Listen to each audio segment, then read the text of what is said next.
Hey everybody, Chef Boyarzee here with another great recipe. Today we're going to be making creme brulee, which actually translates to burnt cream.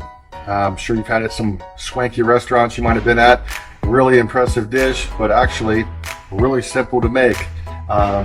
Just a couple ingredients and a little bit of forethought as far as timing goes, and you could present your guests with a fantastic dessert. Really all you need is heavy cream, egg yolk, sugar, vanilla bean, and that's it. I always tell everybody when you're separating your eggs and your eggers, don't throw the whites away. Put these to the side. You can make an egg white omelet. You can use it for some other dishes too, but just don't throw it in the garbage. Save it, put it aside. It certainly can be used again. First off, if you have never worked with a vanilla bean before, fresh vanilla bean, and if you don't have this or can't find one, you can certainly substitute for imitation vanilla. Forgive me. But what you want to do is split the bean open like that, and if you take the back of your knife, you can usually scrape a lot of those seed pods. This is all where all the flavor is. So we're going to add that right to our pan and get all that deliciousness out of there. And I'm going to do the same for this one too. They have almost a indefinite shelf life, so you can actually order them on Amazon too. I always keep a couple in the pantry. And with that, we're going to add our cream. Heavy cream, some people use half and half, totally up to you. You know me, I always go big. I want full heavy cream. This is 2 cups of heavy cream that we're adding in. And what you want to do is we're going to put it on the burner and we're going to bring it up to maybe a quick simmer. We don't want to scald the cream. You don't want to burn it. But what we do want to do is kind of incorporate that flavor of the vanilla into the cream and also bring the temperature of the cream up, because we're going to be kind of cooking the eggs a little bit. And then we have 5 egg yolks. So we separated the whites from the egg. I did that in advance just so we didn't have to sit here and watch me crack 5 eggs. And this is a half cup of sugar, just regular old granulated sugar everybody has in their pantry. So really, a lot of these ingredients, most people have in their pantry. And we're going to want to whisk this together really until the eggs start to lighten a little bit.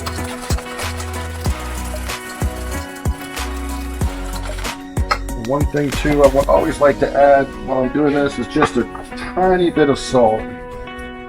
Just a little pinch. I think it just helps some of the flavor kind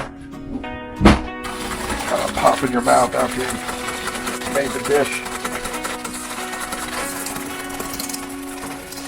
So one thing you want to do too, and the important of when you're making this dish, whenever you're putting a hot liquid into eggs, when you're making something like whether it's creme anglaise, this dish, the creme brulee, or even like a hollandaise or something like that, you have to be careful with your temperatures. If this cream's too hot and you dump it in here, you're going to have scrambled eggs. Not going to be good. It's going to be not good eats. So what we're going to want to do, and when we get to that step, I'll show you, but you're going to want to temper the eggs. So we're going to add just a little bit at a time to kind of bring the eggs up to temperature along with the cream, so we don't end up with scrambled eggs, because that would not be the nice, smooth, creamy, delicate dessert that we're looking for. Okay, so we have our eggs and sugar mixture here with a pinch of salt, and I brought the cream up, and it had the vanilla bean in there, and now we are going to just do a little bit into the egg just to slowly bring those eggs up.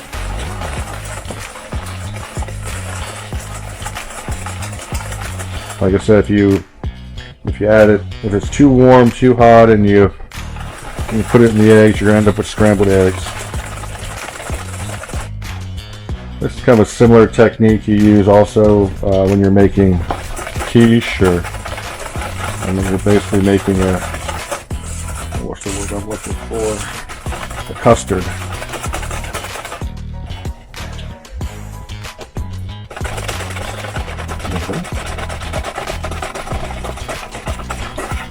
I'm gonna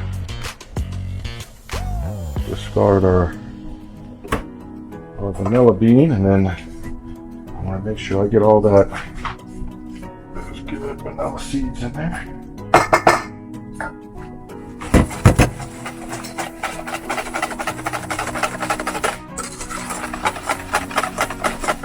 So here's so the same measuring cup I used.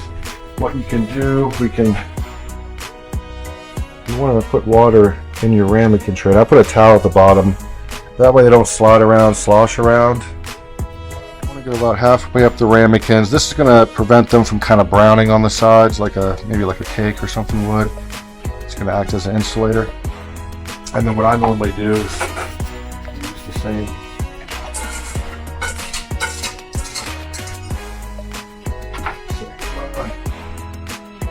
Pyrex again, and I use that to pour it in the ramekin so we don't. It's nice and easy. Obviously, if you use smaller ramekins, you'll probably get more servings out of it. These ones are pretty big. You should end up with 4 here with this recipe. Of course, you can always double, triple.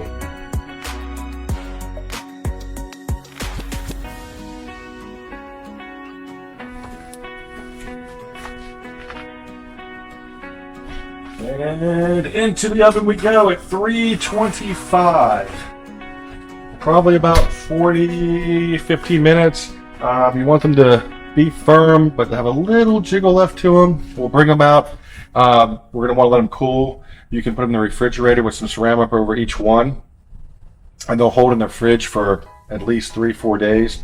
So you can make this in advance if you're doing a dinner party or something, and then bring them out. Kind of let it warm up a little bit on the counter, and then you can do the fancy torching, which we'll get to in just a little bit.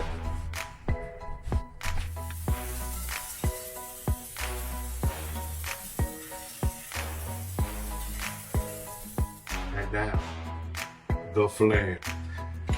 So we have our creme brulee. It's been chilled for a while. A lot of people sell these little tiny torches to do creme brulee. I like to use a real torch because it seems to make it happen for me. Some people use the sugar in the raw. Just regular white sugar will work as well. And all we're going to do is torch this sugar, basically caramelizing it right here on top.